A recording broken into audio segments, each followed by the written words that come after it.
Greetings to all and sundry, Chancer North Wales here. What this is a little kick-off video for myself and Radzy's group build. Now Radzy has already posted an excellent launch vid that, where he outlines all the rules. That's in the scroll down below. He's done all that really brilliantly, much appreciated. You're a top man, mate. So if you go to Radzy 76's channel, you can see the launch vid for this.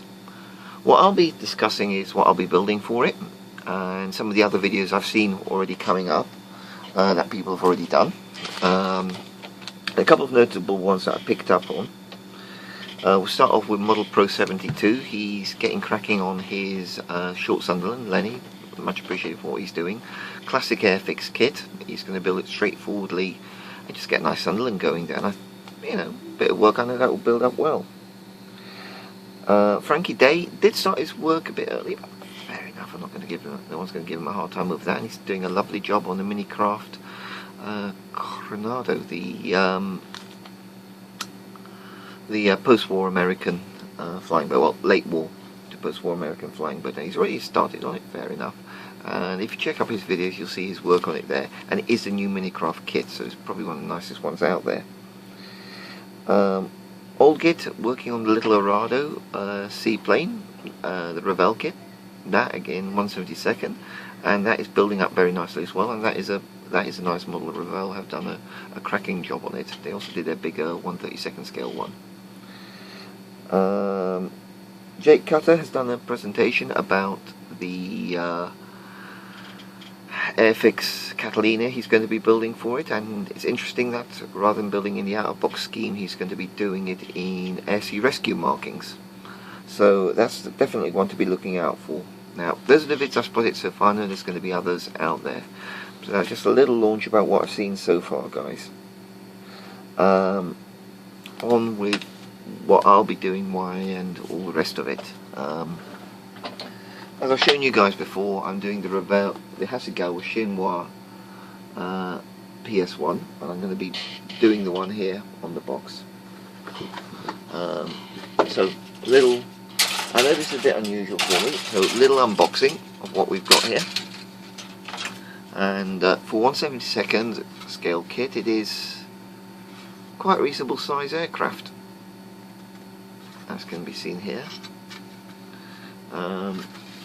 Looking at it, it's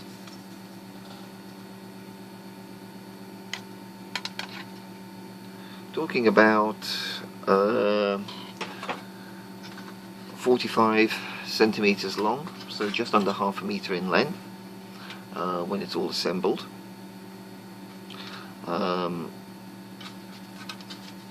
Quite chunky thing. Right, this is a pretty old kit. I remember this from back in the 70s. Nice raised panel lines, which you can't really complain about, in all fairness, for what it is. Very fine rivet detail, which I'm hoping it's not going to be a filler queen, so I won't be losing any of that. Luckily, the main area where the seam is going to be doesn't appear to be a massive amount of detail either side of the main filler risk area.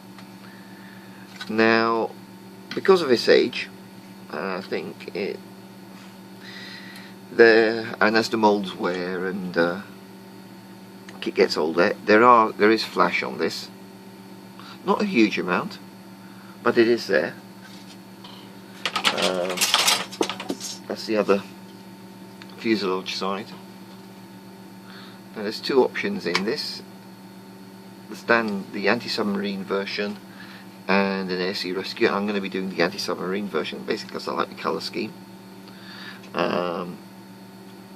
Fair bit of flash around this part here, as can be seen.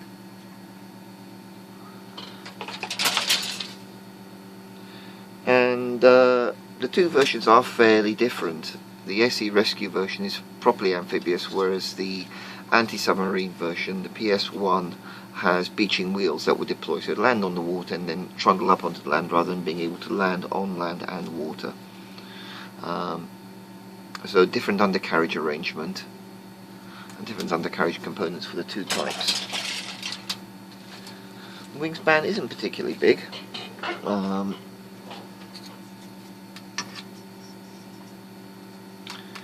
that's going to sit. Okay, wingspan is going to be similar to the fuselage length, all told. Again, raised panel lines here. They seem to be rather keen on their moving flying surfaces, so the flaps are separate assemblies, whereas the ailerons are fixed. And tailplane, and something that's quite interesting to see, that nice little name tag there. Cockpit detail is basic. You just about see the flight deck, but there's not a huge amount of glazing on this aircraft. No turrets, anything else like that, and the fuselage windows are pretty small, so you're not really going to be able to see in much. Even the glazing on the cockpit isn't particularly extensive, so you know, the doors on it are small. Even if you opened up this aircraft, you wouldn't be seeing much. So it's just going to be built pretty much out of the box. Probably it might add the aerials, that the aerial wires on it, and that should be that. The goal for this build for me is to build it within over the period of May, and to have the video done for it by the end of May.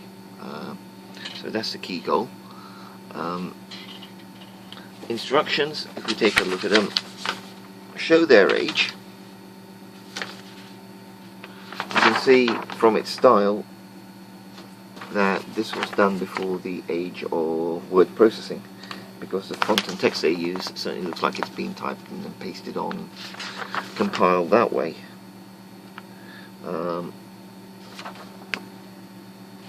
So this is certainly prior to the age of the word processor in the way it's presented.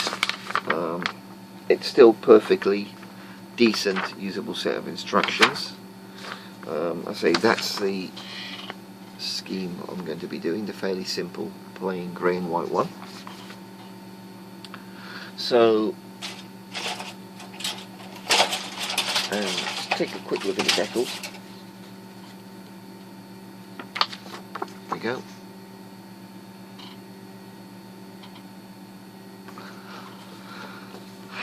So really looking at seeing what people are going to be doing, how things are progressing. To those of you contemplating joining and maybe struggling to find a kit, one that is out there and is in quite large quantity, I do have it here.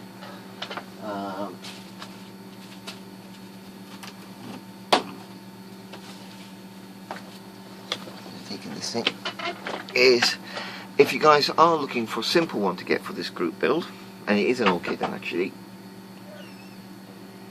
quite a ropey kit, is the little Grumman Widgeon stroke Gosling. And it's an airfix kit that's widely available, been around for years, very basic, but you'll get a little flying boat out of this. It's not excessively expensive. I only picked this one up for £3. So that's a nice one. If you guys are stuck for something to do, maybe a newish modeler, and you want to have a go at a flying boat, where I think you're going to be in the issues with this, could well be a bit of a filler queen if you build one of those. It's an ancient kit, but flip side, it's readily available. So that's another option for some of you guys that might be looking for something else. Also, the Arado, the little Arado single engine float plane is another lovely kit, I think, and it's fairly easy to find. Catalinas are forever popular, and model shops, that lot, another moderately easy kit to pick up from whichever manufacturer, whichever scale. So really looking forward to seeing how people approach this. I'm not going to be doing a water base for mine, it's just going to be the undercarriage down. If I'm happy with the work, I will see if Chester Model Shop wants to display the model in there rather than having it as a ceiling hanger. And if they do, then it'll find a home, or be the temporary home there for a while. And I think a couple of builds this year, if I'm happy with them, if I feel they're of adequate quality, may find their way onto the shelves there. And I think a little word about Chester Model Shop. After the demise of Model Zone, I was really chuffed when I heard that a gentleman had opened up on the same premises in Chester a model shop, and really lovely chap there, lovely atmosphere in the shop. Whenever I go in, it's pretty busy, so he seems to be doing pretty well. And I'm a great believer in, wherever possible, support your local model shop. I bought very few kits mail order. eBay or by any other means is, if you can, buy it from your local shop, because we miss them when they're not there. So, and I've sort of pre-ordered from him, or said, can you keep an eye out for the new Airfix Supermarine Swift 172nd, and I am very tempted by the new Airfix Bristol Blenheim as well for later in the year. And my view is that those are two kits that I will buy from my local model shop as a commitment to them this year. That's what I'm going to get. Of course I'm going to buy other stuff, paints and the such like for them, but that to me represents it definitive.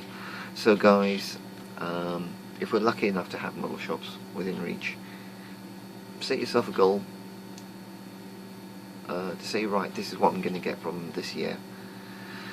I know the internet is cheaper, I know everything comes down to cost, and I know you can probably find it cheaper on eBay or Amazon, but we are lucky when we do have model shops within reach, and they're great places to go to have a natter and just look at what's there. So guys, just a quick launch for my own project. I'm going to be doing my usual thing, taking photographs as I go along. Not really going to be going for the heavy detailing because you're not going to see much on it, and with it being raised panel lines, I'm not going to mess about too much on the outside. Pretty much a box stock build. So once again, thank you to Radzy for a lovely launch vid for this, and we'll be following you guys along. So happy modelling guys, take care and God bless.